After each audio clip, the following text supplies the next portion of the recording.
Alright, so I'm gonna walk through my trolling motor setup. As you can see there. Wish I would have made it this video when I was making the trolling motor, but I did not have time to record myself as I went through all these steps. But I will show you guys the best way I can, and it's a pretty easy, simple setup. So I purchased this Watersnake trolling motor. This is a 24-pound thrust. I bought it off of Walmart for like $130, something like that. And then this is the Hobie cassette. This is off of the Eclipse, and this one fits directly into the Pelican Catch 110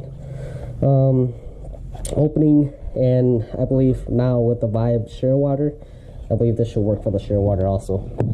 But if you do have a different Hobie, if you have a Hobie, like a different Hobie like the Outback or something, they have a different cassette, so you would have to use a different cassette than this one here. So the first thing I did was I took the screw out, and then there's 4 screws on the bottom here, which you would have to remove before you can take this head off.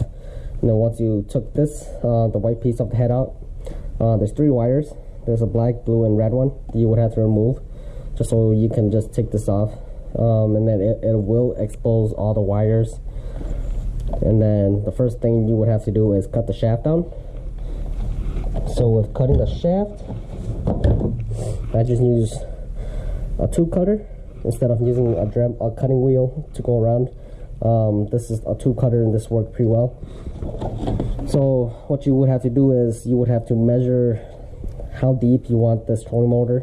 When I put this cassette in, this is pretty flush with the bottom of my kayak, so I went off of that. So you see I have like 2 inches of room of gap there, just so it won't hit the bottom. So now to cut the shaft down with a tube cutter, you would just slide it over like so, and you just tighten this down.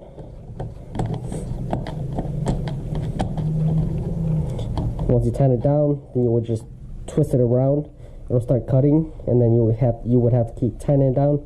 And then once it cuts through, this the tube will just snap off, and that gives it a clean cut. And then what I did was, for the cassette, I will post a picture in this video. What I did was I took a ruler, and I went from one corner to one corner, and I marked a line. And then same with the other corner, mark the line just so I can get the center. And I did that with the bottom also. And then I took a smaller drill bit, and I drilled the middle to start off the hole first. And then I used a 1-inch hole saw cutter, this 1 inch. And then I put that in the middle, and then I drilled.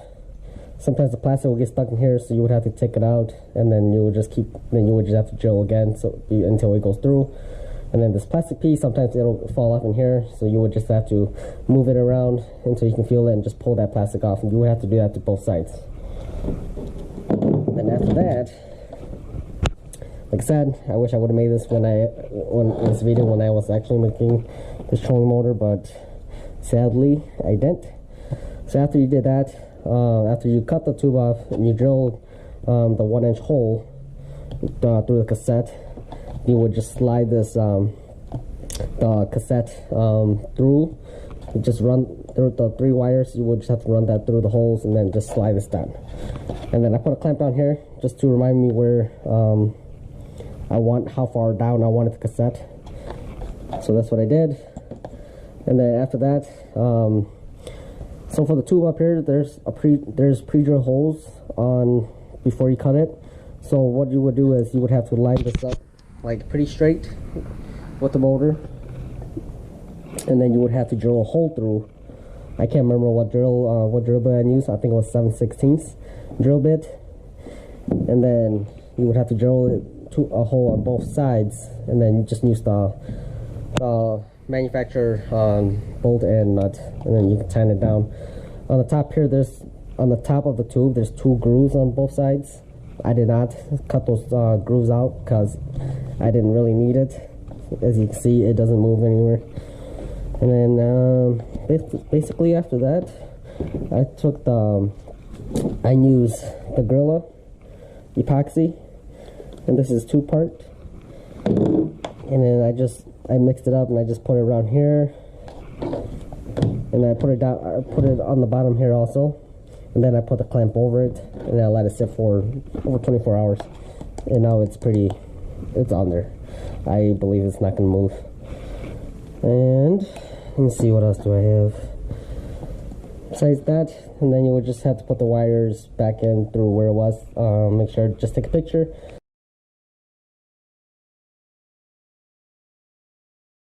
of where the wires were on the inside, plug into these switches. And then after you got that down, this is just how you will set it in. It fits directly. It goes simple and easy. Just latch it down. Okay, so I can come up, show you guys the time, and that's how deep it sits.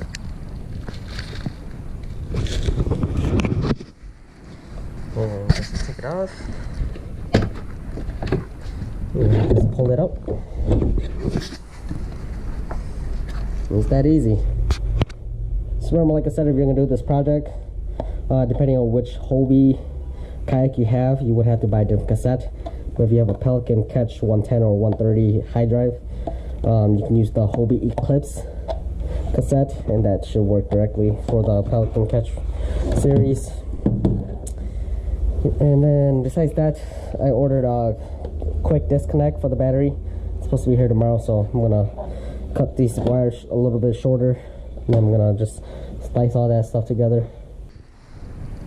It's still pretty messy in here. Haven't gone out yet, so hopefully I can get out soon and give you guys a test on the trolling motor and 60 amp outdoors Life BO4 battery. If you have any other questions, just let me know.